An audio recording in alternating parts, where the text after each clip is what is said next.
G7 की बैठक के दौरान भारत के बढ़ते कद का एक शानदार नजारा देखने को मिला। जिस अमेरिकी राष्ट्रपति से मुलाकात करने के लिए दुनिया भर के मुल्कों के राष्ट्राध्यक्ष महीनों का इंतजार करते हैं, वही अमेरिकी राष्ट्रपति पीएम मोदी से हाथ मिलाने के लिए खुद दौड़े चले आए।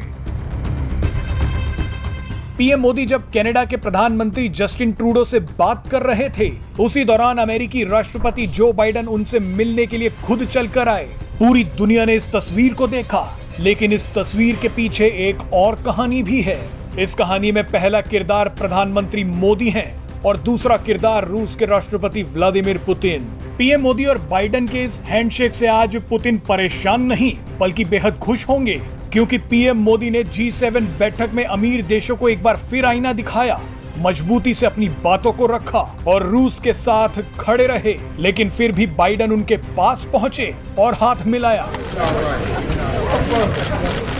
पीएम मोदी ने G7 की बैठक में अमीर देशों को इशारों इशारों में जमकर सुनाया। प्रधानमंत्री मोदी ने ऊर्जा से लेकर कार्बन उत्सर्जन पर भारत की बात तर्कों के साथ रखी। इसके अलावा भारत इस बार भी रूस के साथ खड़ा रहा। भारत ने G7 के उस प्रस्ताव से दूरी बना ली जिसमें यूक्रेन संकट के लिए रूस को जिम्मेदार ठहराया गया और उसकी आलोचना की गई। पीएम मोदी ने कई द्विपक्षीय बैठकों में यह साफ साफ कहा कि इस मुद्दे का समाधान केवल बातचीत के जरिए ही निकल सकता है। पीएम मोदी ने कहा कि भारत हमेशा शांति की ही वकालत करता रहा है और मौजूदा स्थिति में हमें इस मुद्दे का समाधान बातचीत से ही निकालना चाहिए।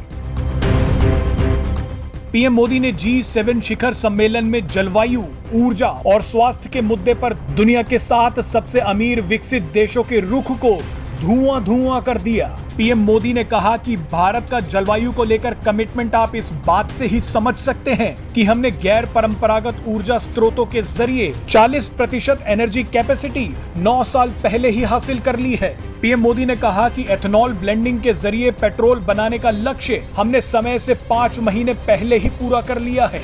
उन्होंने कहा कि भारत के पास दुनिया का पहला सोलर पावर से चलने वाला एयरपोर्ट है और भारत का बड़ा रेलवे सिस्टम भी इस दशक में नेट जीरो उत्सर्जन वाला बन जाएगा।